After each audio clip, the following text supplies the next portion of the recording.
На само 6 километри од центарот на Скопје, во село Визбегова, цела една депонија. Од остатоци од храна па се до парчиња облека кои висат од контејнерот, кој не е доволен за да го собере целиот отпад. А на само неколку метри од ова, бројни човечки судбини. Овие луѓе живеат тука неколку години, но ќе треба да соберат се што имаат и да се одселат. Барем така им велат надлежните. Без ништо сака да не ваѓат, од улица ни земале, во улица сака да не фрлат.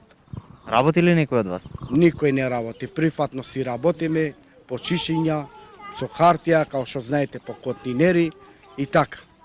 Нашите деца да одат да просат пак, или да крадат, да затворат. Нашите деца, ние од тука не излегуваме и со полиција да доаѓат. Ние не излегуваме, што сакат нека прават. Не излегуваме од тука. Тоа што дел од луѓето овде работат и прибираат шишиња, ѓубре рециклираат, препродаваат и што се не прават за да преживеат, не значи дека можат да ги издржуваат своите семејства и дека државата треба да се откаже од нив.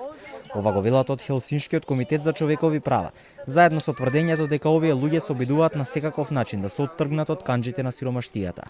Овие семејства пробуваат да излезат од социјалниот ризик во кој што се наоѓаат, нивните деца одат во редовно го посетуваат училиштето и некои и работат приватно, како што кажа, со секундарни суровини, некои се вработени.